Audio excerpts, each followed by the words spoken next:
And welcome, Dean Lima. Thank you very much. Hello. How are you? I'm fine, thank you. Good. So what we propose for the day is we'll do introductions, and then we have slide presentations from about 10 to 15 different people, and they're all lined up, ready to go. So we'll show you some of the work we've been doing for this Mino Bimaadiziwin partnership. And we're so lucky to have a number of partners on the line, and some will be are still joining us from Ottawa and other places. So we'll get started very, very shortly. Maybe I can just introduce myself first. And the project is, my name's Shirley Thompson. I'm the PI for the Mino Bimaadiziwin partnership and been working with a number of First Nations. We're 3 years into it. We're past our midterm review, and that was very positively received. So we got to say we did all the things, the outlandish things we promised we would do, like build houses in communities and start training programs and get curriculum and train hundreds of people. And we did it. Somehow we did it. We're kind of at a standstill at the moment with COVID, but we're continuing in other ways. With Island Lake Tribal Council, we've been able to move some food, and we're still continuing with the sawmill. So we'll all talk about that. Now, what do you think is, should we do a quick introductions, and I'll just call people out and they'll just say hi and where they're from? Does that sound good? Okay. So Rizwano, do you want to start and say hi? Good morning, everyone. Good morning, our new dean. My name is Rizwano, and I'm working as a project coordinator in this project. And I did my master's under Dr. Thompson. She was my supervisor in 2018. And after that, I'm working in this project. This is a very interesting project, and I really like working with all the wonderful people we have in our group. Thank you. Thanks, Rez. I'm hoping that it's just the University of Manitoba that freezes up. Yeah, thank you, everyone. So all of the rest of us are not at the university, so our lines will be fine. Rez is the only one who works at the university these days. So next, Keshab, do you want to introduce yourself? Sure. Thank you. Hello, everyone. Good morning. My name is Keshab Thapa. I'm a PhD student in my third year at the Natural Resources Institute. Dr. Thompson is my advisor, and I'm part of this partnership project. Very nice to see you. Thank you. Great, thank you. And Merle Ballard, Dr. Merle Ballard. So good morning. My name is Merle Ballard. I'm with the chemistry department at the Faculty of Science, University of Manitoba, and I'm originally from Lakes Martin First Nation, and I'm assistant ever since Florida.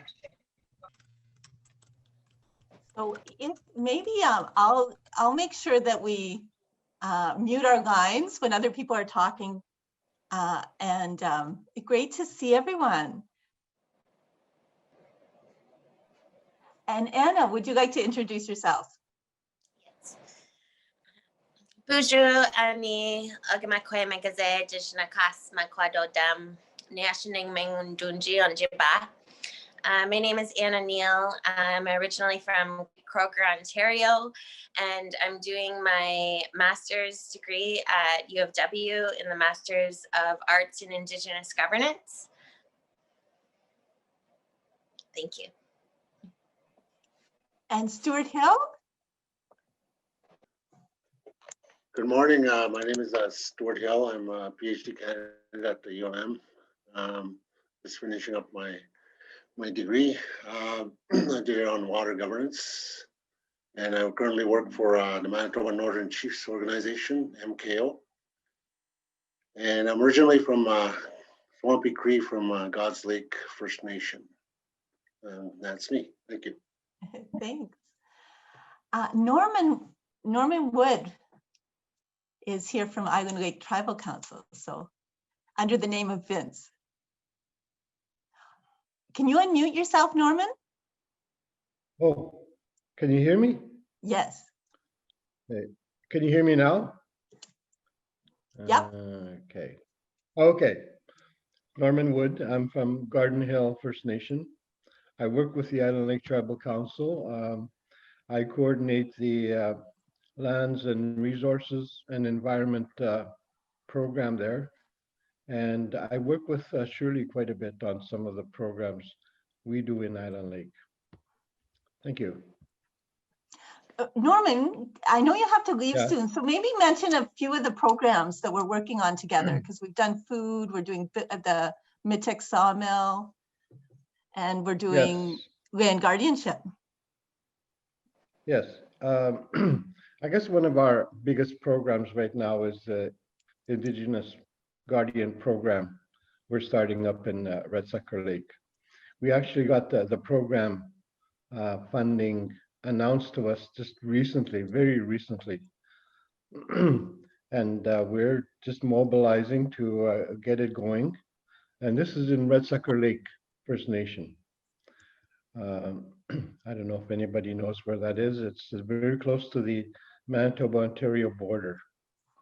And there's a big mining project there, the Monument Bay mining project. It's a gold mining project. So one of the things that we're doing there is there's a land use planning project that's going on. And one of the things that one of the programs we wanted to attach to that program was the Indigenous Guardian Program. And I've actually been working on this for 3 years now, trying to get a program started in one of the 4 communities that the tribal council, the Island Lake Tribal Council, serves. There are 4 communities under the tribal council. There is Garden Hill First Nation, St. Teresa Point First Nation, and Wasagamack and Red Sucker Lake. And Shirley has done quite a bit of work in Wasagamack, Garden Hill, and Red Sucker Lake. She ran a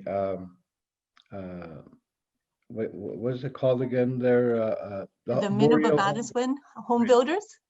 Boreal Home Builders Program in Wasagamack, where they trained a number of local community people to harvest lumber, to mill it, and then that product is to be used for local housing.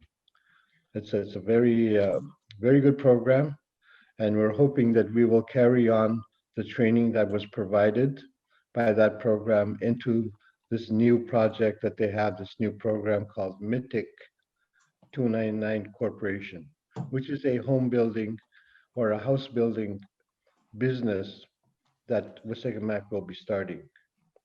And you did another one, a very similar program in Garden Hill. Are you Shirley? I wasn't involved in that one. But over this past summer, we also did some food security programs. We provided some food to the 4 communities.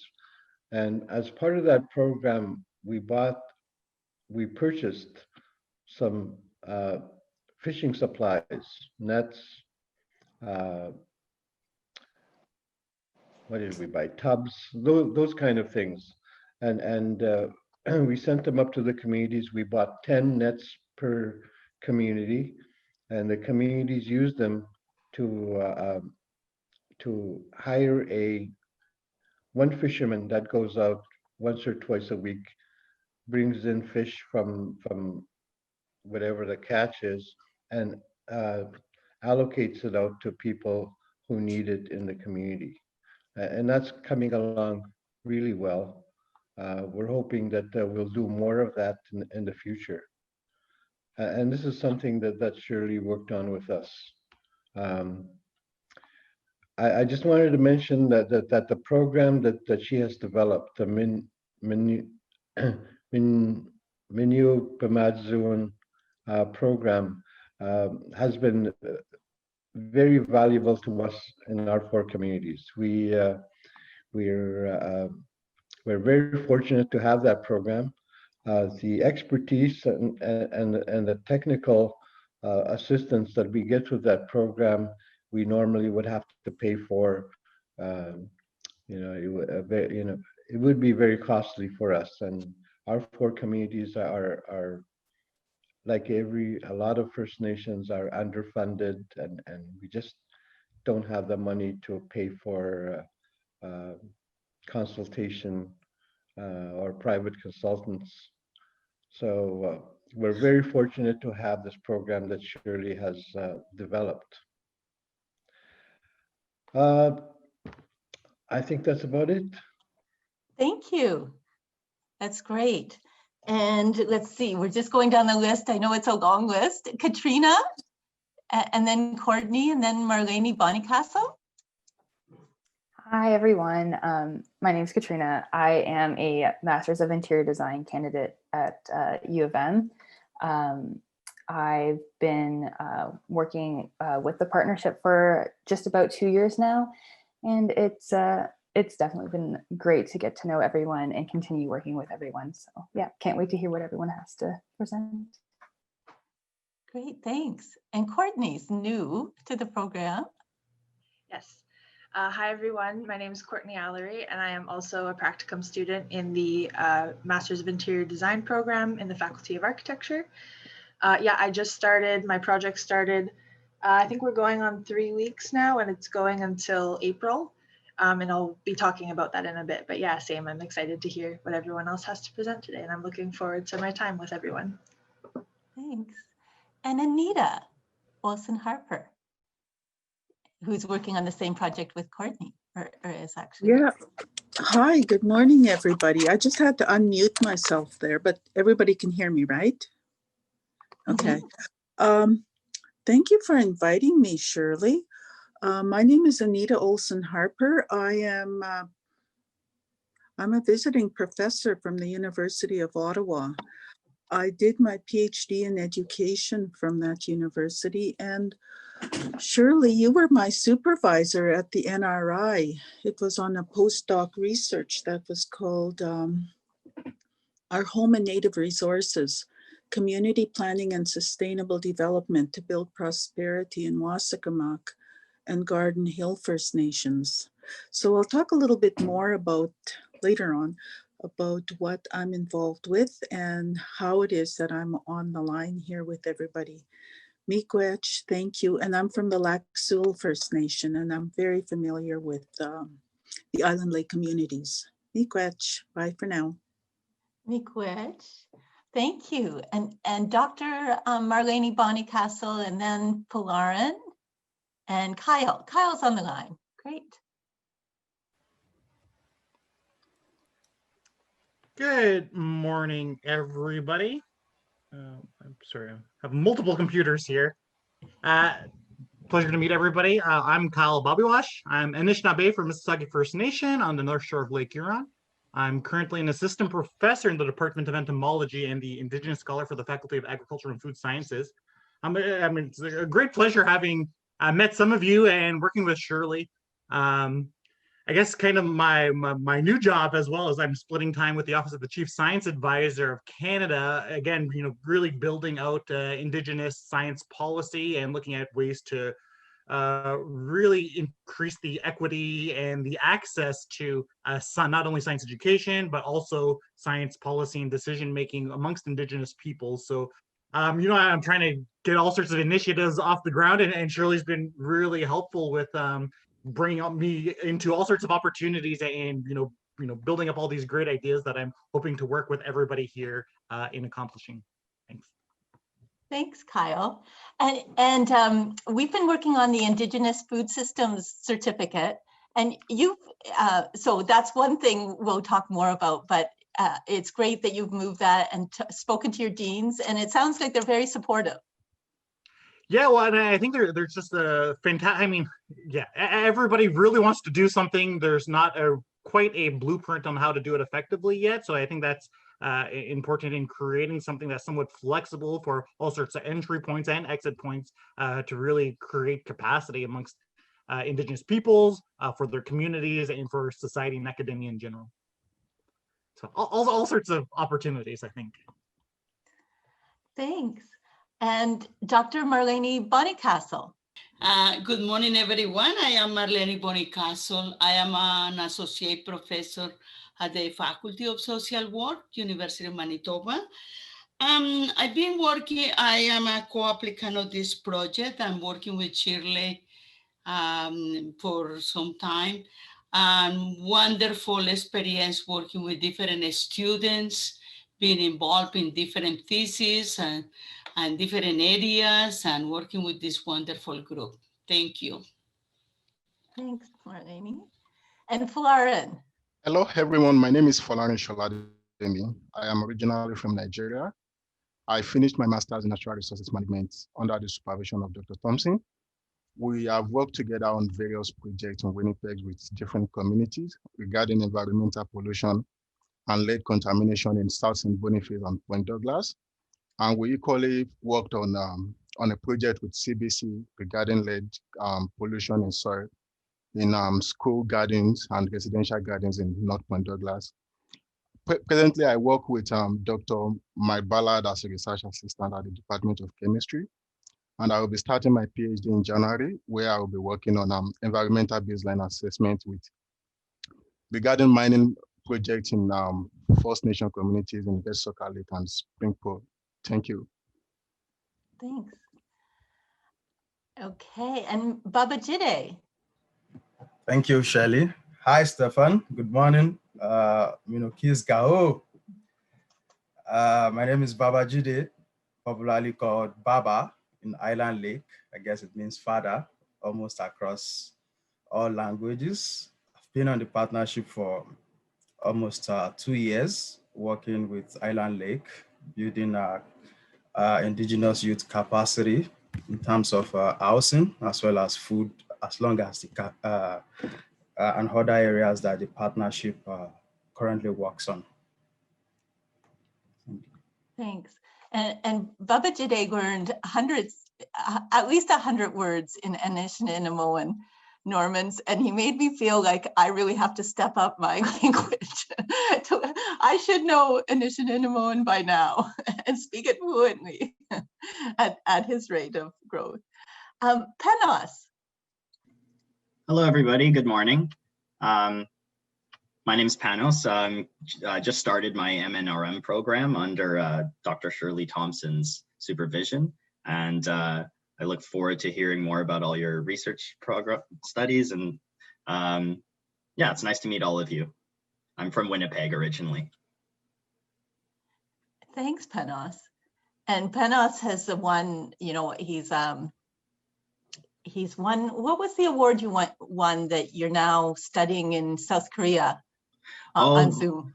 It's not an award, but I'm part of Indoor Air. It's called the Indoor Air 2020 conference. And it's basically an international conference with all experts all over the world. And I've been listening to a lot of different people's presentations from all over, and specifically regarding COVID-19 and indoor air. And yeah, it's been quite interesting, some of the topics that were covered, and we'll get more into what I'm doing as well later on. Great, thank you. Marla Robson. Hi there, everybody. My name is Marla Robson, and I'm the Indigenous Projects Coordinator within the Riddell Faculty. So it's really my role to support Indigenous students, but also the faculty on Indigenous initiatives and projects. So it's a new role to the faculty. This might be the first time I'm meeting many of you, but hopefully I'll be working with and meeting everybody in the future. Thanks. Thanks, Marla. And Marla's been coming out to our Indigenous food systems and advising us. Patricia. Hello, I come to you from Treaty 1, Treaty 2 territory. Brandon is right on the border. I teach at the university, at Brandon University in the history department. And I am participating in this project, which I'm just so excited about, primarily as the historian. While I am trained as a Latin American historian, I actually grew up at what is now First Nations, Pangashi, spoke Anishinaabe as a child. Dr. Olson Hill from Lac Seul, I was excited to hear that because the elders at Pangashi talk about their origins being at Lac Seul. That's where Shenawashkoshkan first came from. And so that's really exciting to meet you, Dr. Olson Hill. And so I'm working primarily on identifying archival sources through the Hudson Bay Company records and through this massive collection called the RG10, which is the Department of Indian Affairs. And we'll talk a little bit more about the work that Norman Wood and I have started working on together. So that's me. Thank you. And Shalish Shukla, Dr. Shukla. Hi, everyone. Sorry, I had to switch my laptop because I had some basement renovation, unplanned, unexpected came up. So I've been involved with this project as a co-PI with Dr. Shirley Thompson. And I'm also one of the NRI alumni. I did my PhD and postdoc both at NRI with Dr. John Sinclair, and Jim Gardner was there, but I think he retired from the university. And he moved to UVic now. So it's been very pleasant and very rewarding experience so far with my association with this project. Anna Neal is working on a fantastic project. I think it's a wonderful project that we are looking forward to. And I think a couple of other students are also planning to work on this. We had hired 2 Indigenous summer scholars as part of these initiatives. And Anna is one of them actually who was successfully transitioned into graduate program in our department, which was the whole purpose. And we are eyeing another student. She did complete her Indigenous summer scholarship this summer. So she is planning to join maybe next year into some master's program and keen on associated with this initiative. So I'm very much looking forward for this diploma or certificate program because I myself have run Indigenous Food Systems course, the Field School on Indigenous Food Systems at the Fisher River Cree Nations for last 5 years. And it's been very, I think students just love it. So I'm just excited and thrilled by the possibility of just having this kind of opportunities, which is kind of land-based, experiential. And sometimes even the master's students also would love to take these undergrad courses. And I'm pretty sure that once this happens, the diploma course, I think there will be, one of the things I was going to suggest to Shirley that it should also be open to the community. You know, I think there is greater interest from the community at large, and I think which is very much needed as well. So yeah, I'm very, very excited to and look forward to working together. Thank you. Thanks, Shalish. I think there's just 3 people left. So Shauna, Uche, and Tree, is that right? And if I missed any, and Uriel, 4 people. So do you want to start, Shauna? Yeah, I'll try to be brief. I am a co-investigator with Shirley on a number of projects. I am an associate professor in the Faculty of Architecture. I am an architect by training, but I teach in and do my research at the Department of Interior Design. I have been involved in a number of First Nation academic partnerships, thanks to Shirley. Community-based planning and design, you know, we're working with the Boreal builders up in Island Lakes communities. I'm working with Alex Wilson and Shirley in the Pasquia Cree Nation and Saskatchewan on the Making the Shift projects, as well as Anita and Shirley, we're working on second stage housing, which is really exciting. That was just starting with Courtney. And of course, Cat's been heavily involved with the Boreal Builders program. So my students, yay, represent, really proud of them, and enjoying immensely the community partnerships that we've established, and the folks who have provided the leadership there. So yeah, that's me. Thanks, Shauna. And okay, so Uche, Uriel, and then we'll end off with Tree. And if I forgot anyone, let me know. Good morning, everybody, and good morning, our new dean. Congratulations on your appointment. My name is Uche Nwankwo, originally from Nigeria, but now Winnipeg. 10 years ago, I worked with Shirley Thompson as a research associate to uncover high rate of food insecurity among First Nation people. And currently, the COVID-19 have exacerbated that situation, further increasing the crack on food security. So I came back again to work with Shirley Thompson as my supervisor at NRI on our master program to look at food insecurity again, and looking at the innovative ways through partnership to reduce food insecurity. My background is agricultural economics. My research interest in adoption of technological innovation, and by innovation, it can be process or product that is intended to improve the well-being of the indigenous people, either food security or income, empowerment, and productivity. So I'll be working with Shirley Thompson to look at how we can use some innovative ways to improve, through partnership to improve food security. Thanks, Uche. And fun fact is Uche is Dr. Nwankwo, so we're so lucky to have him back. And he got his doctorate in Germany, which is a connection. Uriel, and then Tree. Hi, good morning, everybody. My name is Uriel. I'm a new student of the Master of Natural Resources Management. Dr. Thompson is my advisor. Originally from Argentina, I got to Winnipeg 5 years ago. And for a lot of different circumstances and a lot of coincidence, I was working 4 years in an international event for Indigenous economic development, Indigenous organized here in Manitoba. So it allowed me to interact with Indigenous people from different countries. And I realized that I was really, really interested in economic development, particularly Indigenous. Originally, many years ago, my BA was in non-for-profit management.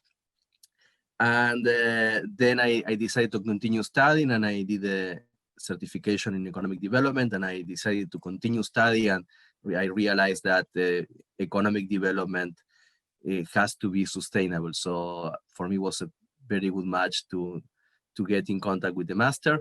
And so I am interested in the intersection between economic development, Indigenous economic development, and I think that there is a lot of potential around food, both to build food security and economic development, and probably connecting this with tourism. Thank you. Thank you. And Tree, I think you're the last. Okay, can you hear me? Yes. Excellent. Okay, my name is Trea StormHunter. My family comes from Bay Mills Chippewa Indian community in Michigan, just off of Lake Superior. My grandparents come from the Odawa communities of Little and Grand Traverse, also in Lake Superior. I grew up in primarily BC and Alberta, spent 4 years in China. I'm a PhD student, and Shirley is my advisor at the Natural Resource Institute. Did my MBA over in Mi'kmaq community on the Atlantic coast, focusing on First Nations community economic development and looking at the agreements that are created when big companies come in, extraction companies come in and want to degrade the land of our people. And I just want to make sure that they get a fair deal. I'm also very passionate about community economic development. And I believe that when Indigenous people are given the tools for success, that they not only survive, they thrive. And I see too many of our Indigenous communities, when we look at food insecurity, we just look at infrastructure and water and that they're just barely surviving. And in a developed country like Canada, that's completely unacceptable. And so I think we need to move them towards thriving, not just surviving. So I'm really happy to be here. I have met Stephen. I was in a meeting I think it was last week. So I just want to let everybody know I'm currently teaching a class right now in Edmonton. I'm in Edmonton, so I'm kind of previous to this, I was an instructor for Indigenous counselors and training health workers to work in our community. So I'm just delivering a program right now on addictions, mental health, and fetal alcohol syndrome, which is really relevant, especially in the era of COVID. So I have a wonderful elder that's with my students right now that I booked this morning so I could take time away to come and be here with you all today. And so if I jump out early, she's a really fabulous elder, so I kind of want to hear some of her teachings. She's from Ochis, so I might pop out a little early just to go and get some, listen in and learn from her as well. So no disrespect to anybody, juggling life of COVID on Zoom. So I say miigwech, thank you to all, and I look forward to listening to everybody today. Thanks, Tree. And your presentation is near the end, so I'm sorry about that. And now is the opportunity, because many of people don't know you, Dean Stephan. If you want to introduce yourself, it would be so great. Yes, sure, I do. Yeah, my name is Stephan Pflugmacher Lima. I'm coming originally from Bavaria, which is in the south of Germany. So that's the place where we have the Lederhosen Oktoberfest and the Maßbier. Then I made my PhD in Munich. From there, I went then as a postdoc to Berlin. And then I started my postdoc journey, which takes me to Scotland, to Dundee. From there to Argentina, to Cordoba. Then I was going to work in Brazil at the USP on cyanobacterial toxins. From there to Australia, having a project with indigenous people on shrimp farming and also on the potential transfer of toxins from water to shrimps. Then a short break in South Africa, and then back to Berlin, where I was appointed professor for aquatic ecotoxicology at the Technical University of Berlin. I was serving there for 7 years, and then I got a nice offer from University of Helsinki in Finland to move there and to build up the urban ecotoxicology in teaching and research that I was doing the last 3 years until I saw this exceptional job offer at the Riddell Faculty, and I couldn't resist to put my papers in. And now I'm here since 35 days, being the dean of this faculty, coping with COVID, with potential strike, and with not seeing you all in person, only via Zoom. But I'm happy to be here, and I'm looking forward to hearing what you're doing and how we can cooperate and what we can do together in the future. Thanks a lot. Thank you so much. I'm so thankful, miigwech, for taking this time to get to know this project and to interact with students. It's really, really exemplary. I'm really very much in awe that you're taking the time and getting to know people now. And it's something I hope that will result in all sorts of partnerships.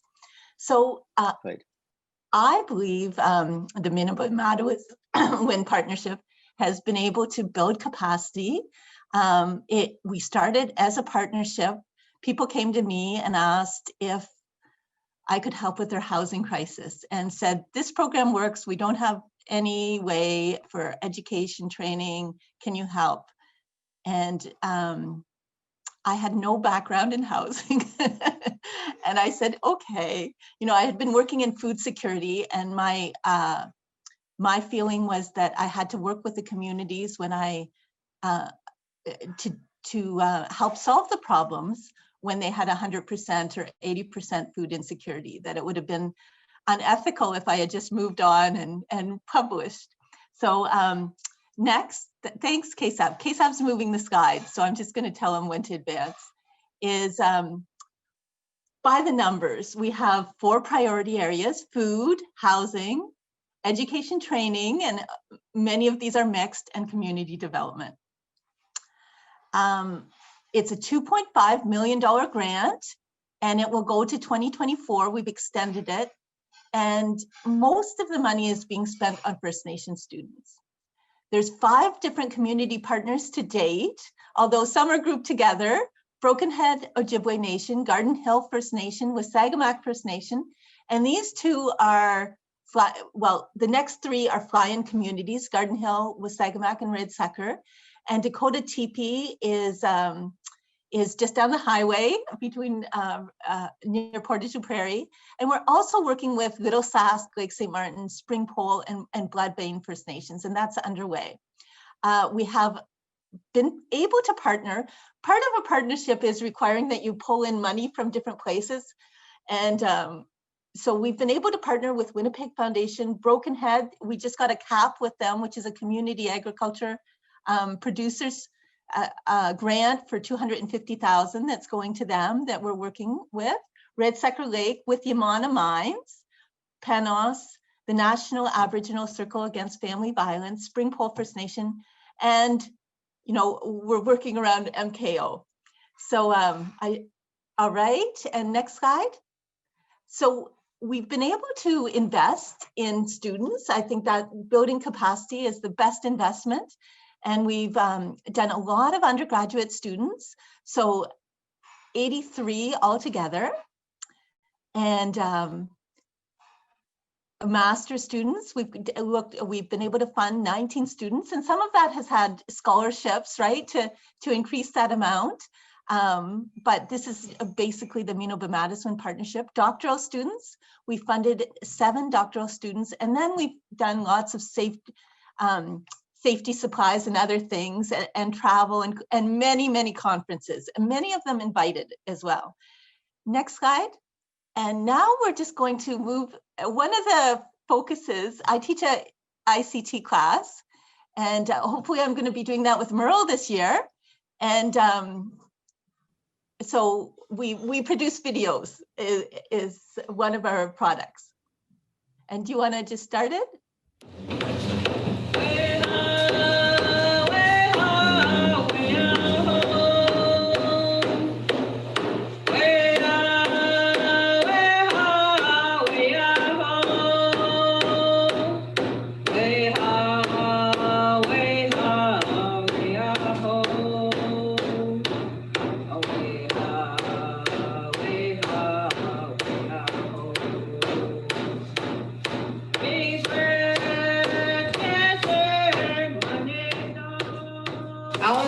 To succeed, that's what I want.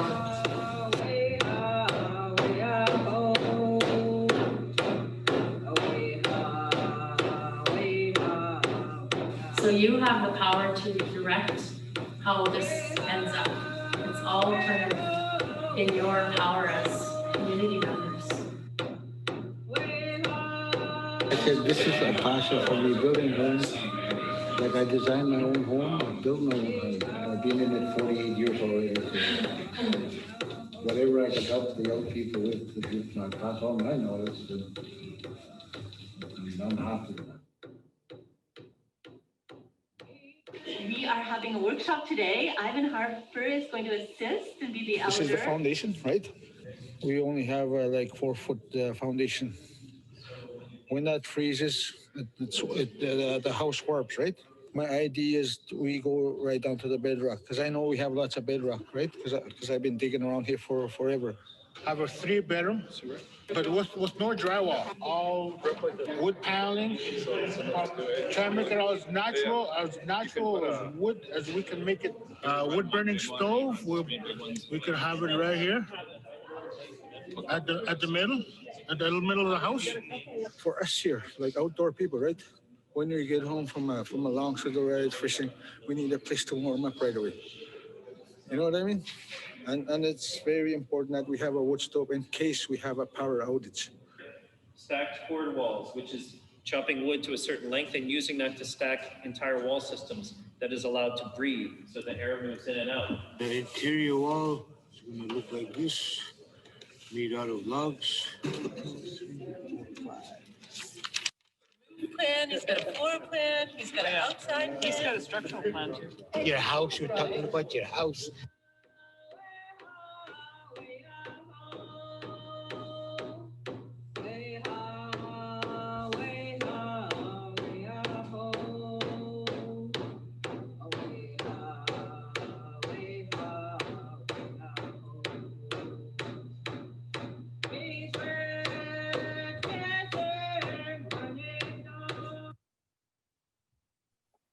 Thanks. That was a little slowed down, but you get the impression that it was a video. And next slide, I think today you're speaking first. So this is the process of the Mino Bimaadiziwin home building. Is we looked at forest management and mapped out the areas. We actually got funding for sawmills in 2 communities. And Kat will talk about some of the design aspects, and Jide will talk about the building aspects and how knowledge is being exchanged. And in here, Stewart will talk about the water aspect, because we get water from our homes, right? So that's where we access water, and in many northern communities, it's through cisterns, which have real health issues and are causing, both for quality and quantity, where the people run out of water, are causing all sorts of health issues. So I think the next slide is for Jide. Awesome. Thank you so much, Shirley. And hi, Stephan. Hi, everyone, once again. And shortly, I'm just going to be speaking about what's been done so far and the thinking behind, or the thinking that led to the current action, just like the mantra for the partnership says reconciliation in action. It's going towards Mino Bimaadiziwin. So it's just picking up from a short story. Say there was a time which, of course, the indigenous people in Canada, you know, they had their ways of doing, their ways of knowing, and even spirituality. Talking about the picture at the right left upper corner, showing the teepees where they also get food by hunting, fishing, and of course, conserving the system, the ecosystem based on their traditional ecological knowledge. So something happened along the line, a structural change happened, you know, that led to colonization, you know, racism, forced assimilation, and also the establishment of several colonial institutions. Example is the residential schools, and of course there were displacements from several territories, and indigenous communities had to move into the reserve. So this led into, of course, some structural vulnerabilities, deficiency, and even a total dependence on the states for basic amenities. And the picture on the right corner shows the poor housing conditions of a number of issues, such as food insecurity, water contamination, homelessness, and other health challenges, which my colleagues too will be speaking to, which they are doing wonderful, awesome work in that area too. But for me, you know, staying in this community, seeing the housing states, you know, so it now begs the question of what can be done. So it's to say, is there any role that a partnership can play in moving these communities, the indigenous communities, from what Tree called the other time, the survivor mode, into a thriving mode?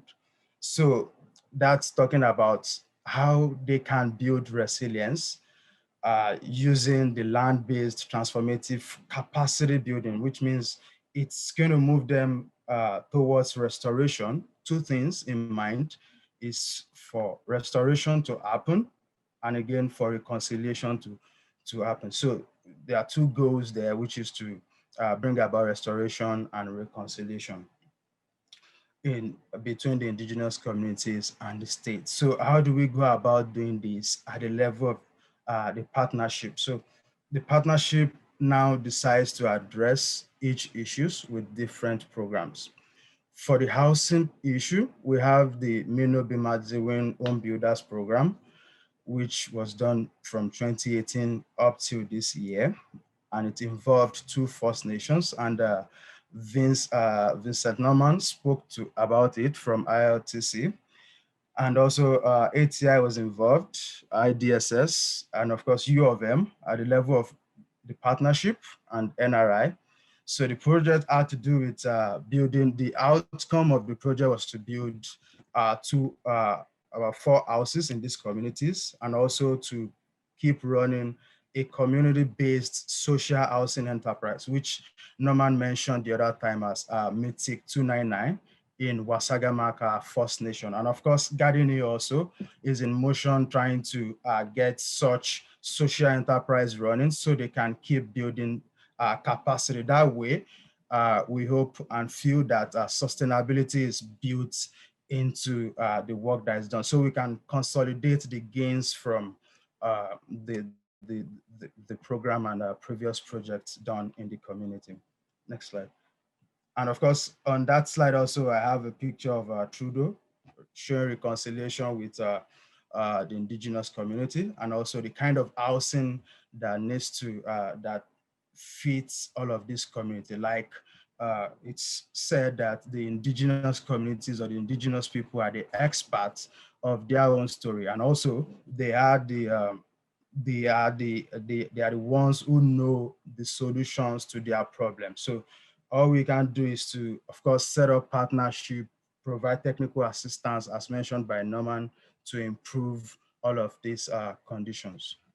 And so far, I'm just speaking to the ongoing support in these indigenous communities so far that we've been able to help. In the aspect of capacity building, we have, of course, 295 student certificates have been issued out.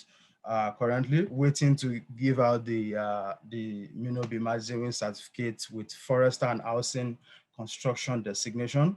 And of course, we have the curriculum development, which is currently ongoing between among ATI, the IDSS, the communities, as well as the university at the level of the partnership here.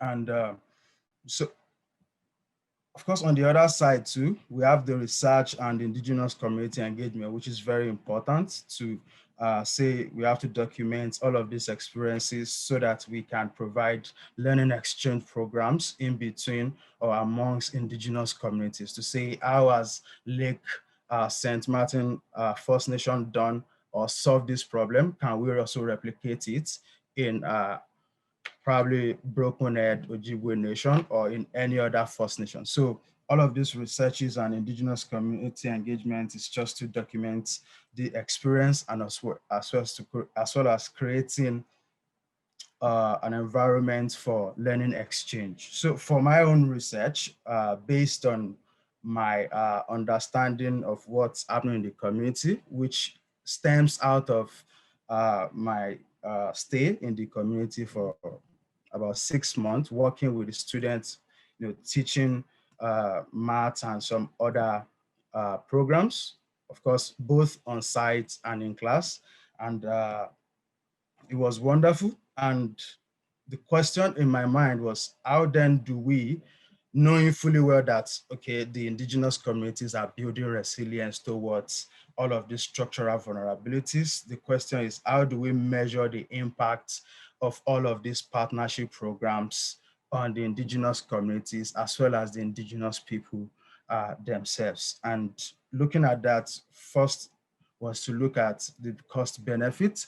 The benefit aspect of it is that we have a lot of students that are able to graduate with 75% success rates. And from the forestry and logging, we have the Home Builders program with 95% success rates. And also, in just this year, 33 of the home builders completed both phases in the program. So that's a very big one, because we were able to retain both people in the same program. That means they have 2 or 3 or more capacities to help the community develop over the next few years. And of course, we also engaged First Nation people who had graduated from the Train the Trainers program. So also on the cost side of the progress is to see, we have been able to see these benefits. Let us also examine the cost to see if it's cost efficient, and of course, is it easy to replicate such in other indigenous communities, thinking about access to funding and some other economic issues that may occur. So far in the program, we've spent $938,313 in Island Lake on training allowance for both the students and also for travel expenses for research assistants, safety courses in these 2 communities, which are Garden Hill and Wasagamack First Nation communities. Next. Yeah, and also on the benefit side, it's even drawing attention. We have been able to also provide learning exchange using different platforms. One is the Assembly of First Nations early this year, and also the First Nations Housing Conference, the UCN, that was in Thompson. And we also had several conferences last year and of course previous years. So that is to say that a lot of people are already getting to know what's going on. The news is spreading, and what's now left is that we can do better and of course do more by building solid partnership, which is hopefully what we are doing today again, to solidify the partnership between the university and as well as the indigenous communities. Next slide, please. Still on the impact, believe that the impact can be doubled through solid partnership with indigenous communities and indigenous people, stakeholders. And some of the impacts that we have recorded in the program at the individual level from the students is that the program has made their life even better, saving lives. And some even pointed that they love the program because it is land-based. They have relationship with the land. And of course, it has improved social life for some persons who do not also get to open up themselves, meet new people. And of course, they can even build houses that they can live in. And even on the environmental side, we also did well to cover the environmental perspective to see that, of course, students are able to learn about safety and how to ensure that their environment is safe. And one of the things that came out during COVID-19 was some of the students that gained safety experience were actually employed on the emergency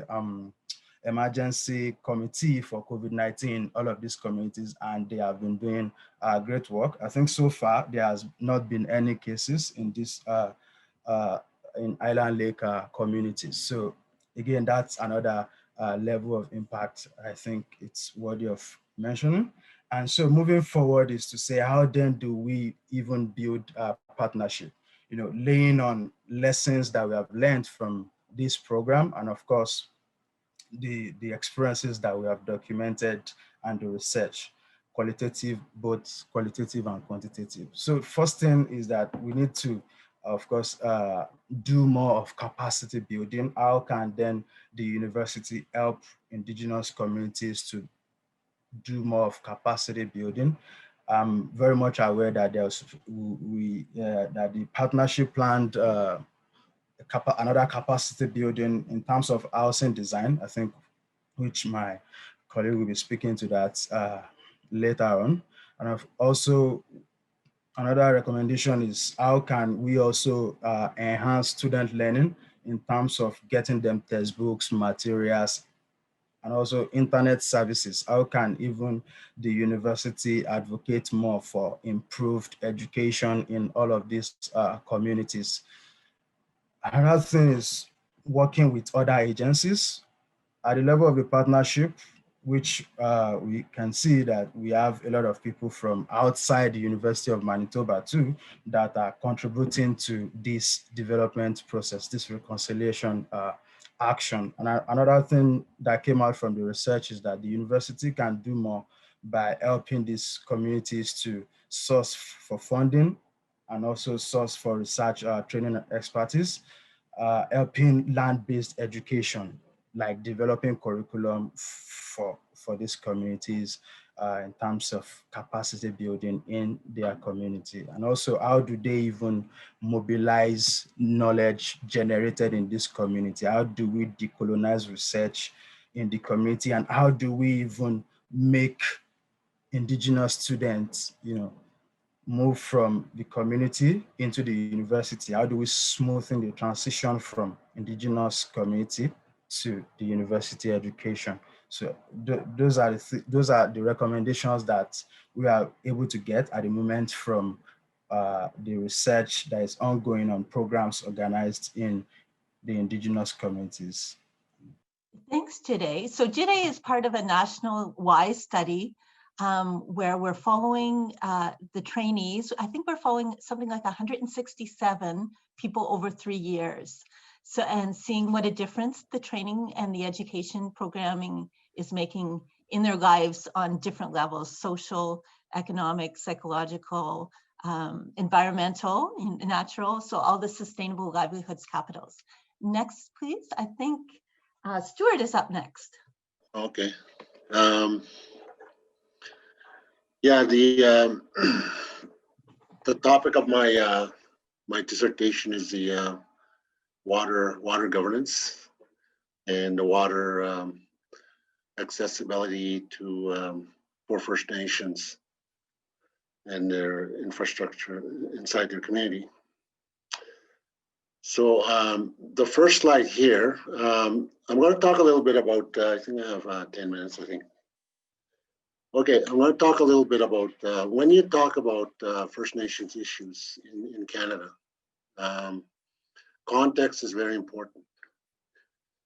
It's because that whatever we see with programs and services in First Nations, those are symptoms of a dysfunctional relationship between First Nations and the Crown. And it all began in the passage of the first constitution of this country in 1867, the British North America Act. And in that constitution is section 91:24, which gave the government powers over Indians and lands reserved for Indians. So basically, they put us, even though we were sovereign people and sovereign nations, they put us in their constitution to be, and the effect of that was that we became wards of the state. We were wards of the country, the Canada. And that develops, or the effect of that is we're dependent upon the state. And also in following that, in 1876, they passed the first Indian Act. And in that Indian Act, there's all kinds of restrictions. Basically, if you look at the reserve land system, we were put on those lands, and we weren't allowed to leave. We had to ask for permission. We had to get passes to leave the reserve. Basically, it was an invisible prison, really. I mean, there were certain acres of land that we had to stay in. We couldn't hire lawyers. We couldn't enter into agreements. We couldn't enter into contracts. Yet, for us in God's Lake, and I focus my dissertation on my community, even with the Indian Act in 1876 forbidding us to sign agreements and sign contracts, in 1909, August 6, 1909, the commissioner for the Crown came to our shores, into our lake, and had us sign a treaty. So which is it? You can't sign agreements, or you can sign a treaty as a sovereign people. And the other thing too is in our in our way of believing, in our way, in our beliefs, and the way of looking at land, you cannot own land because that's given to us by the Creator. And the Creator, Muntu, is the one that gives us the land so we can take care of ourselves. You know, and that's a natural law that we followed. We knew that. It's even in the Bible, for those of you that follow the Christian way. It's in Genesis. Go look it up. It says, the Lord put things on this earth, or God put things on this earth, so that man may make a living from the sweat of his brow and his own efforts. That's what it says. But our people knew that long, long before the coming of the Europeans into these lands. In God's Lake, we knew they were there, that they had arrived in James Bay. We have our own word for James Bay, and that's Waso, I think we call it. That means the bay. And this dysfunctional relationship that I talk about, that dependency that we've been put in, unilaterally interpreted by the Crown, saying they never asked our permission. They didn't ask us, do you want to be governed by us? And it's against natural law anyway. You know, we get our power from Creator. We don't get it from the governments. We don't. The governments merely administrate their unilateral interpretation of their constitution and the treaties, and their law, called this Indian Act. So what you see are symptoms coming out of that relationship. And if you look at water and the water systems in our community, the government will pay 100% of the water treatment plant, but they will only pay 80% for the maintenance. And that's a pretty substantial shortfall. I think there's also some other things that they take off from that, like up and above, over and above the 80%. I think they charge user fees on top of that. Now, for a financial system and funding arrangements that are far short of the needs of the First Nation, then you know that puts us in a very hard place. Our leaders and our communities, it puts them in a hard place, especially water systems. I always say, like after going through this dissertation, you know,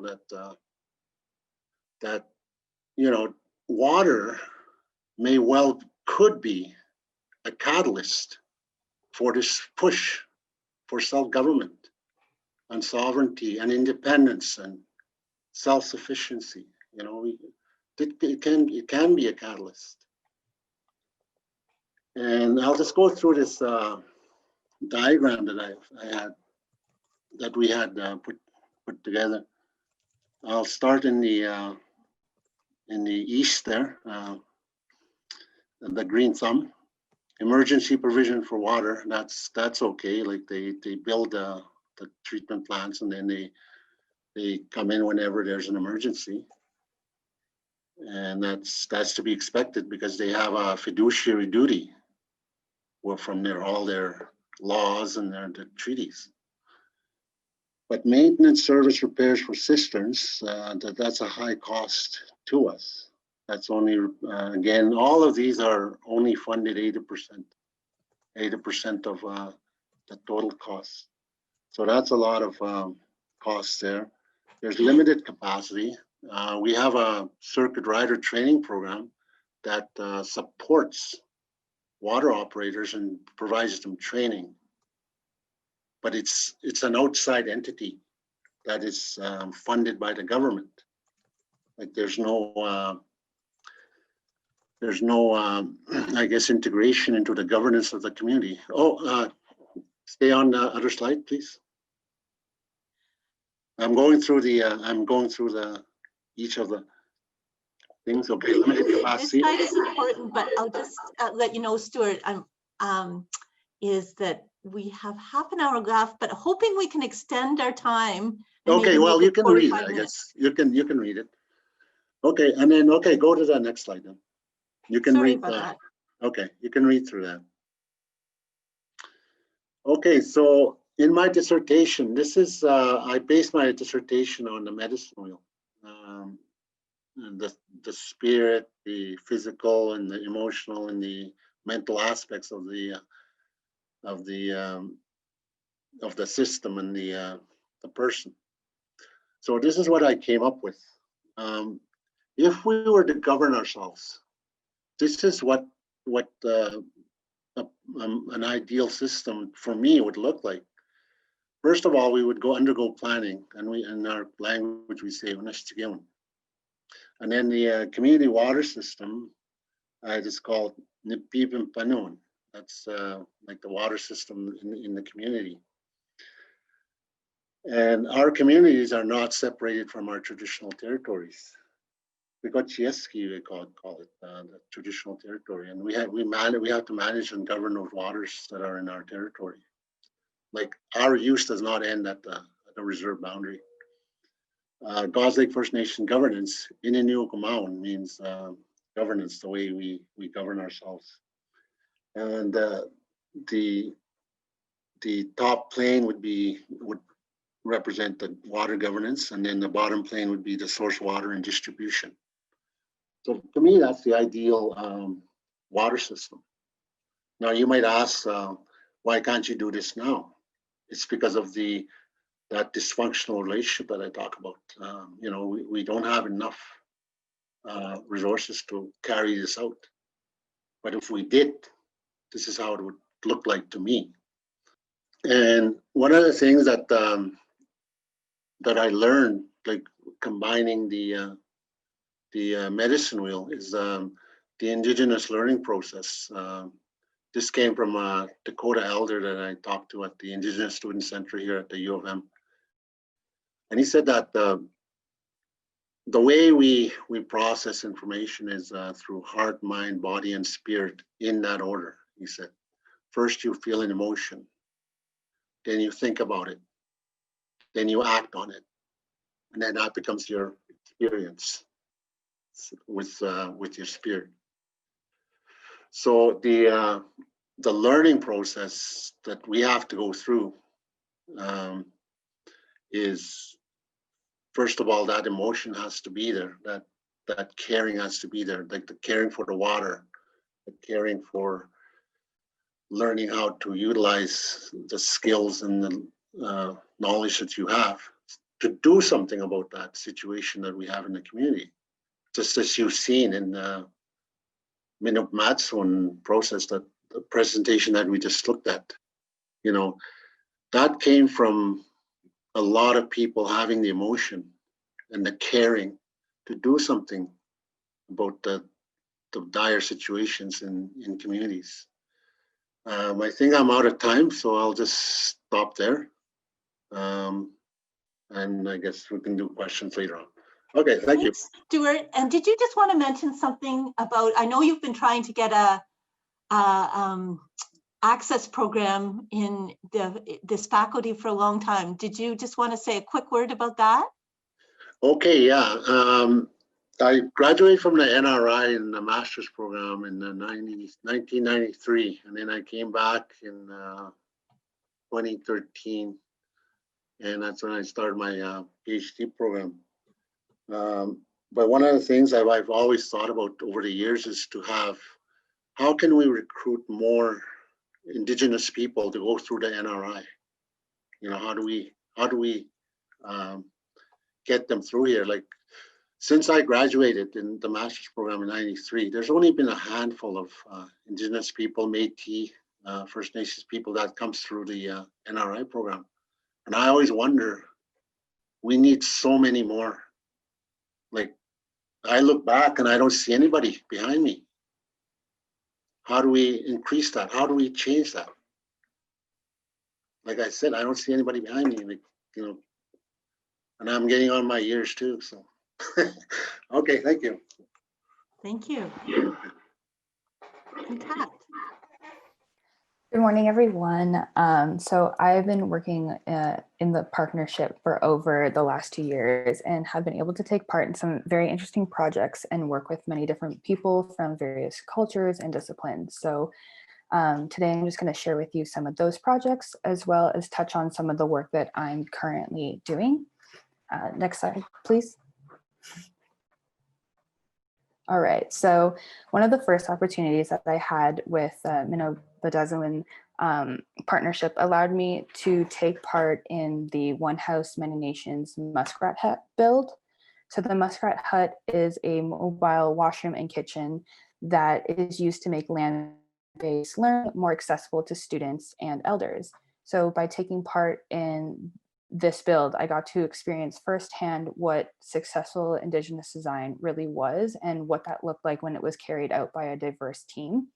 So the project brought together Dene community members, and elders from Wasagamack Cree Nation, Wasagamack First Nation, and as well as international students from Brazil, architects from the States, and non-Indigenous people as well. Next slide, please. So moving forward, currently I now have the opportunity to work with the Mino Bimaadiziwin and One House Many Nations on their ongoing project, Making the Shift, which aims to address youth homelessness. So currently COVID, much like many other projects on the go right now, has really slowed down what we can do with students.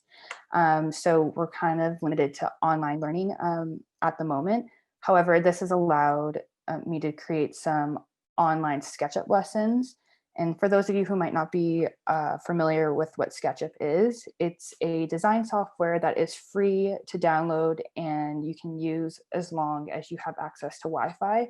It's a really accessible program, and if you're looking for something to replace AutoCAD or Revit and you're looking for a cost-effective alternative, SketchUp can be one of those options. So the SketchUp tutorials are not just being used by the One House Many Nations project, but now has been added to the curriculum that has been developed by the Mino Bimaadiziwin partnership. Next slide, please. Okay, so another aspect of the partnership that we've touched on a couple times is the home building project that was ongoing in Wasagamack and Garden Hill.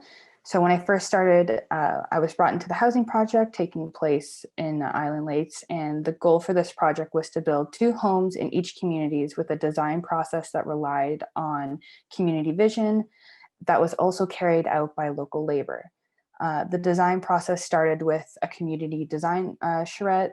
This revealed lots of unique housing needs that the community brought forward in these charrettes. The design features included having a wood burning stove in the central part of the house so that heat can circulate and reach every corner of the house through fans. Having the home be constructed 4 feet above the ground to prevent mold and moisture buildup, as well as the benefit of having an enclosed porch to create weather and dirt barriers so that the house can not only stay insulated, but it could also maintain some cleanability so that dust and mud doesn't travel through the home. So from there, go back a slide. So sorry. So from there, the design team began to draft up some potential housing solutions that addressed these needs. In addition, it was also important that the house design was simple enough for first-time builders to construct and also learn from. I was lucky enough to work on this project as it challenged me to work with various disciplines in a variety of work environments. So I was responsible for drafting the technical drawing sets for the house with the engineer, something I had never done before. Lucky I got to experience. The project also gave me the opportunity to fly out to Wasagamack to work on site along with the students and Jide, leveling some foundations and starting demolition on the one of the homes on site. it's a very important and meaningful project to me. I've been able to maintain a lot of friendships and working relationships that I made while I was out in Wasagamack, and the firsthand experience in building in remote communities allowed me to address specific challenges in further projects that I'm currently working on now and also within my practicum, which brings me to the next slide. So working within the partnership has allowed me to carry out my own research that contributes to my Master's of Interior Design practicum. So I'm designing a modular housing system that would hypothetically be located in Wasagamack. So the project uses local materials, including wood and stone and recycled content found in the community. The design is inspired by local Indigenous woodland art and storytelling. The design is rooted in the theories regarding the 4 dimensions of Indigenous design as outlined by the Center for American and Indian Research and Native Studies. And I'm going to try to keep it short so I don't run too far over. So I'll take us to the next slide and just,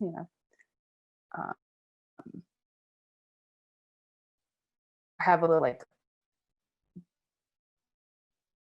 long-term connection with Wasagamack now. So little bonus slide.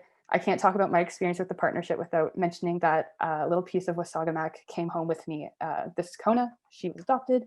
And with that, I'd like to say thank you. And I look forward to hearing what everyone else has to present. Thank you, Kat. And Courtney and Anita. Hello, everyone.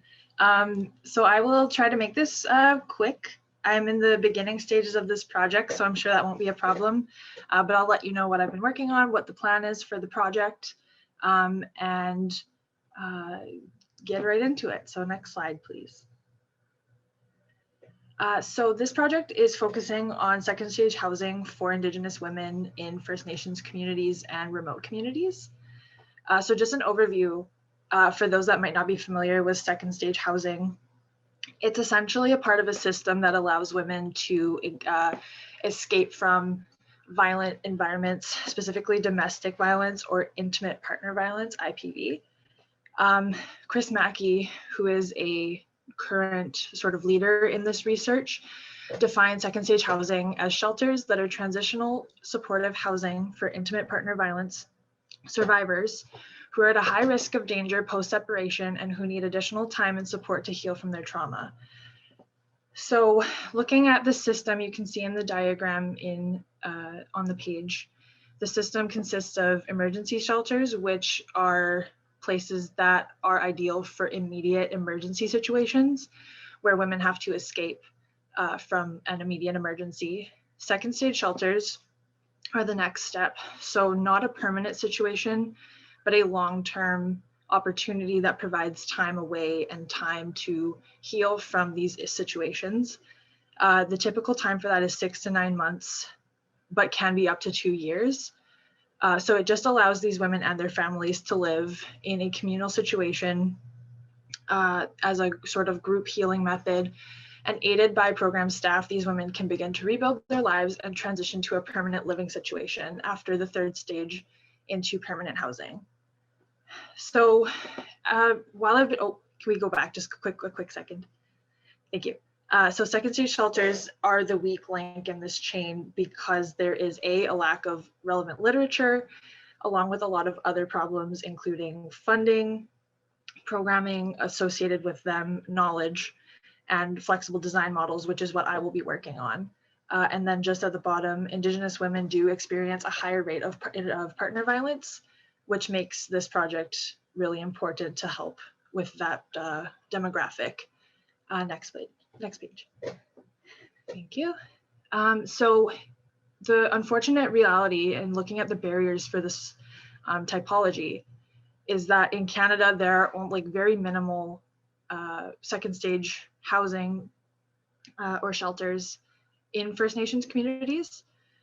The map on the right-hand side shows the overall ones that are focused on Indigenous women when looking at how many or how large Canada is, and it's really unfortunate that that is the reality. So we're looking at how that actually like how that is the problem, and what we can do to solve that problem. So for the barriers, we've covered location, and looking at the primary focus of this research is understanding the problems associated with funding and placing second stage shelters in First Nations communities, what those barriers are and why they exist. So looking at safety is a primary concern for IPV survivors, as living in proximity to their abusers.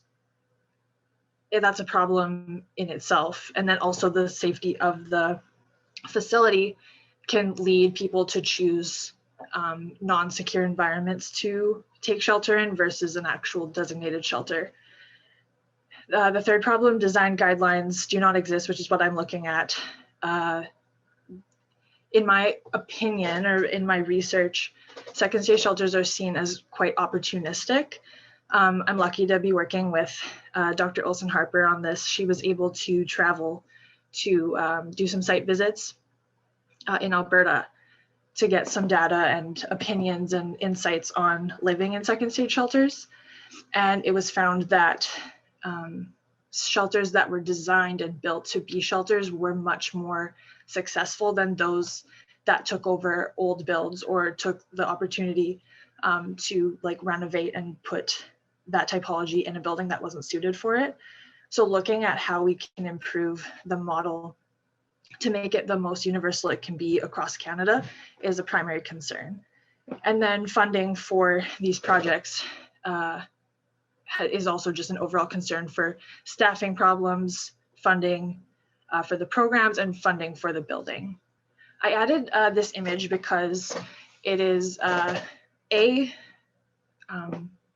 very important when looking at these are the needs and essentially the successful points of second stage housing. It's what these women are looking for. It's what they can find in these environments.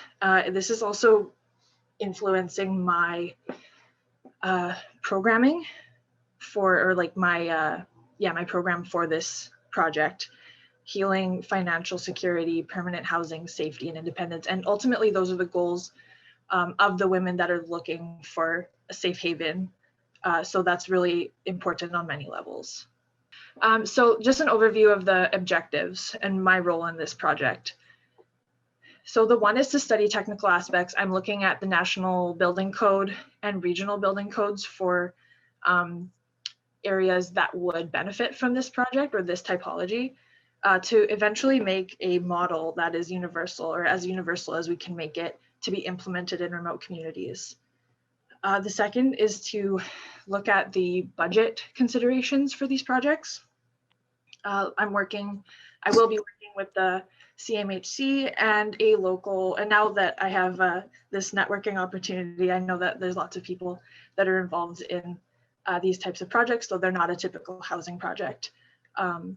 We can work with that for sure, looking at the technical aspects of building and the financial aspects as well. And then the third is to identify typical construction for this really specified or specific typology and living situation at product management and planning levels.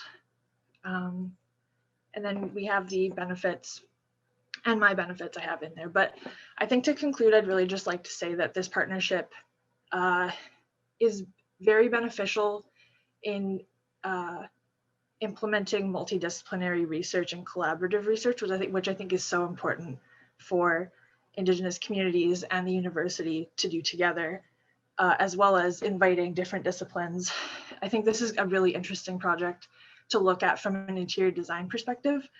But also this partnership is normalizing the idea that Indigenous issues are not only Indigenous issues. They're for everyone to consider and cooperate and help out with. So I think that's the end of my presentation. Thank you.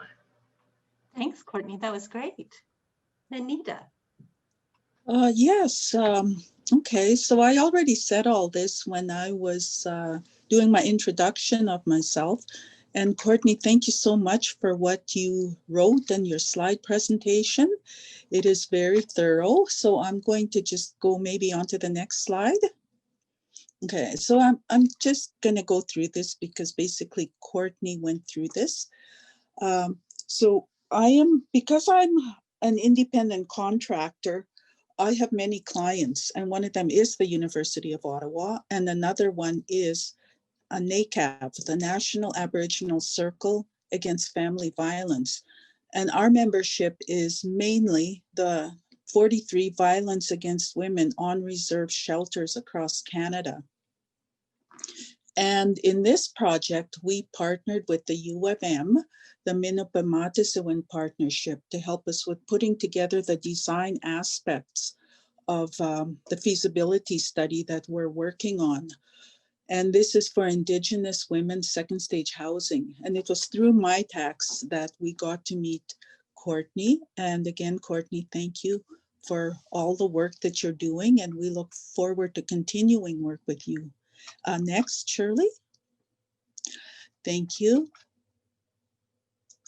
So I want to talk really briefly, and I heard from several people who gave presentations earlier about how to increase Indigenous enrollment in universities. And this might be a solution. And this is what I'm working on with the University of Ottawa. I want to talk very briefly about it, and it's with living learning communities. Now, at the University of Ottawa, we have 2 LLCs, but none of them are for Indigenous people. And there are several universities across Canada that do have LLCs for Indigenous students. And they have been proven to improve not only the academic success of Indigenous students, but also to increase their enrollment. So there are commonalities among LLCs, and they're administered from the university's housing or residence area. And they are for first-year students who then take on a mentorship role to the next year's cohort of first-year students.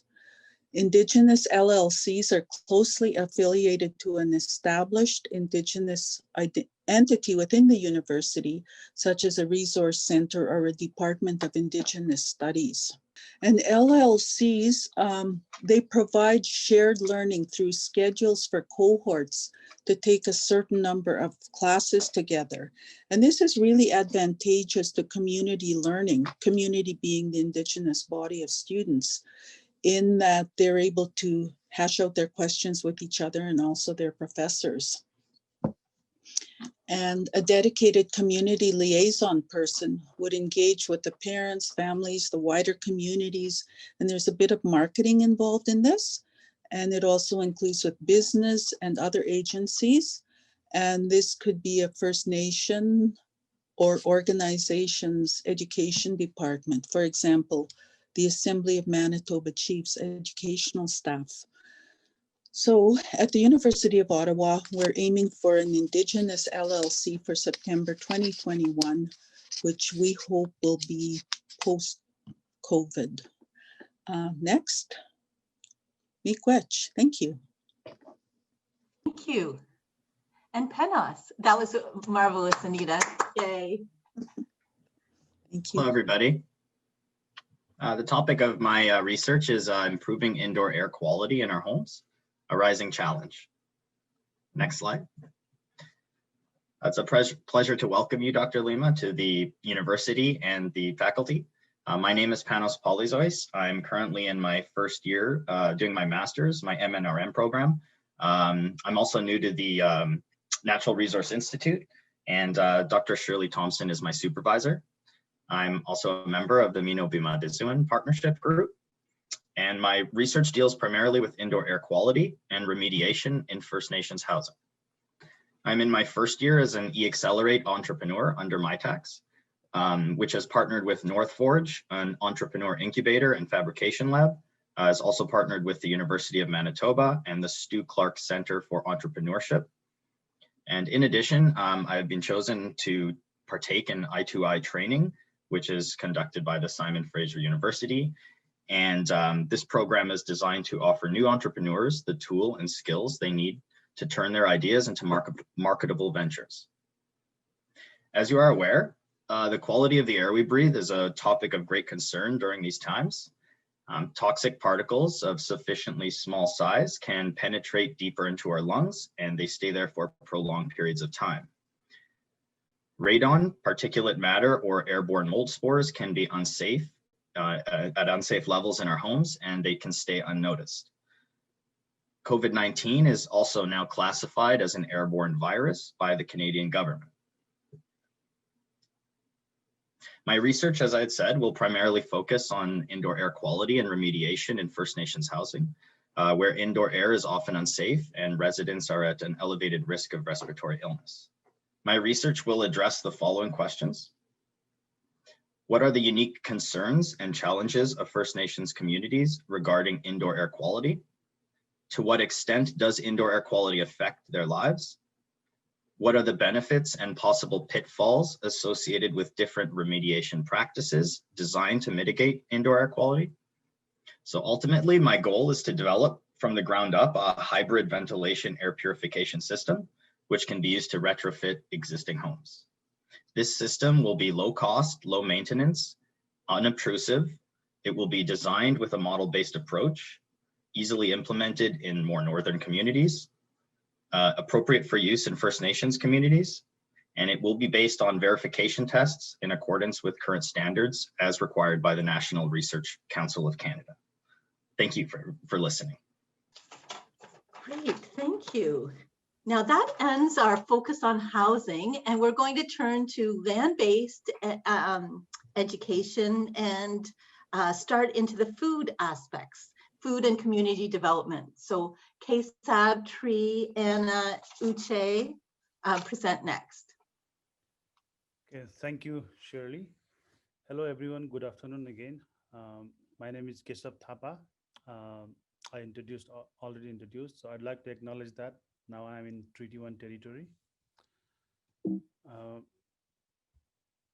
So a brief about myself, who I am. I came from Nepal in 2016. I grew up in a rural mountain in Nepal. It's a very rural setting, village, growing up with community members, elders, learning from land and community members. It's a little bit of my journey. So I was basically learning from the land and from community members and my own language. And then from 1999 to 2015, I became exposed to science and the Western ways of knowing. And then when I came to Canada and got exposure to Indigenous community members and scholars, so I'm kind of reorienting my understanding, so which is from 2016 and onward. My work in collaboration with the different professionals under this partnership is focusing around land, food, reconciliation, and decolonization. So these are the very heavy topics in the words, but we're trying to learn from community members, and we're trying to share what the community members, the Indigenous communities, want to regain their good life, Mino Bimaadiziwin, and also how they want to see the process of decolonization, reconciliation, and land governance and food governance. They like to see their way.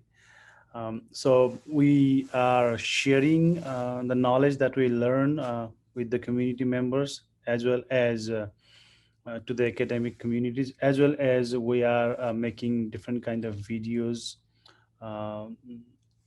based on the community perspective and our work, and also sharing to a wider network through a YouTube page, which is EcoHealth Learning Circle. So I'd like to request you to subscribe this YouTube page if you haven't done. One of our work is we are trying to counter map with the community members. So this map is a land use of 49 community members of Wasagamack First Nation.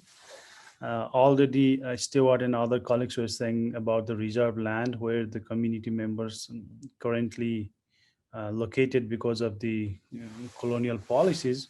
But in terms of their land use and their land travel, it's the big territory which is their ancestral land, and still they have used and occupied these territories for different purposes to sustain their living.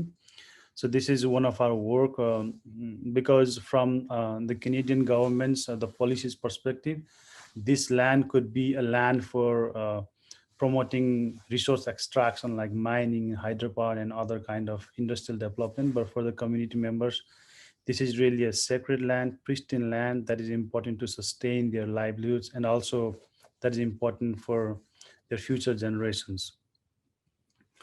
Another that's I'm part of the component is food sovereignty, and this is a design that we developed.